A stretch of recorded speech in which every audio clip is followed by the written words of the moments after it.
बिस्मिल्लाहिर्रहमानिर्रहीम। अस्सलाम वालेकुम। Welcome to my channel. मैं प्रशुति वाटिन। मैं आज आपको अपनी वीडियो में बताऊंगी कैसे कौन से बातें होती हैं, ऐसे कौन से अल्फाज होते हैं जिनको बोलने से हम पर तस्दीद ईमान वाजिब हो जाता है, जिनको बोलना बेहद नाकफर है। मेरी आज की वीडियो लाजमी देखिए और दूसरों के साथ भी शेयर कीजिए। मुश्किलात के वक्त बोले जाने वाले कुफरिया कलमात की कुछ मिसाल लें। बतौर एतराज़ कहना, वो शख्स लोगों के साथ कुछ भी करे, अल्लाह ताला की तरफ से उसको पूरी आज़ादी है। बतौर एतराज़ में कहना, कभी हम फना के साथ कुछ थोड़ा सा कर लें तो अल्लाह हमें फ़ौरन पकड़ लेता है। अल्लाह हमेशा दुश्मनों का साथ देता है। हमेशा सब कुछ अल्लाह पर छोड़कर भी देख लिया, कुछ नहीं होता। अल्लाह ने मेरी किस्मत अभी तक ज़रा सी भी अच्छी नहीं बनाई।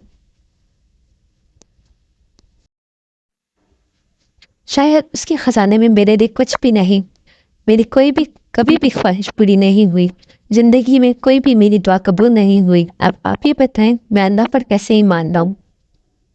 एक शख्स ने मेरी नाक में दम कर रखा है। वजह की बात तो यह है कि अल्लाह भी ऐसों के साथ होता है। जिस शख्स ने मुसीबतें पहुंचने पर कहा, ऐ अल्लाह तूने मेरा माल लिया, फना चीज़ दी, अब क्या करेगा, अब क्या चाहता है और क्या बाकी रह गया है। अल्लाह ने हमेशा बुरे लोगों का साथ दिया है। अल्लाह हमेशा मजबूरों को परेशान करता है। मुझे नहीं मालूम अल्लाह ने मुझे दुनिया में कुछ नहीं दिया तो पैदा ही क्यों किया है। किसी मिस्किन ने अपनी मोहताजी को देखकर कहा, या अल्लाह, फना भी तेरा बंदा है, तूने कितनी निमतें दे रखी हैं उसको, और एक मैं तेरा बंदा हूँ, मुझे किस कदर रंज तकलीफ देता है। आखिर ये क्या इंसाफ है। कहते हैं अल्लाह सब्र करने वालों के साथ होता है। मैं कहता हूँ ये सब बकवास है। जिन लोगों को मैं प्यार करता हूँ परेशानी में रहते हैं, और जो मेरे दुश्मन होते हैं अल्लाह उनको खुशहाल रखता है। काफिर और मालदारों को राहतें और गरीबों और नादारों को आफतें।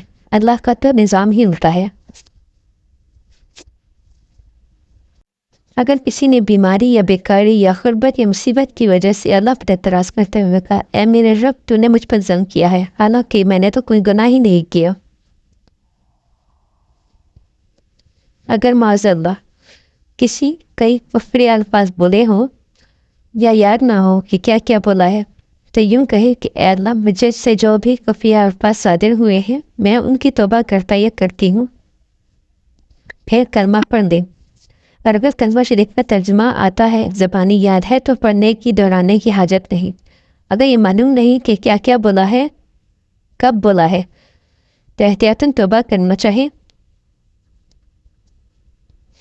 तो इस तरह कहें, या अल्लाह, अगर मुझसे कोई कुफ्रिया अल्फाज बोले गए या मैंने कोई कुफर कर किया है तो मैं उससे तौबा करता या करती हूँ। और इसके बाद कलमा पढ़ लें।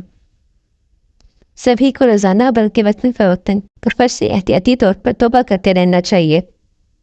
मेरी वीडियो को अपने फ्रेंड्स एंड फैमिली में शेयर कीजिए, ताकि अगर किसी से भी कोई गलती से ऐसा कोई अल्फाज बोले गए हैं तो वो अल्लाह ताला से माफ़ी मांगते हुए तजदीद ईमान कर ले।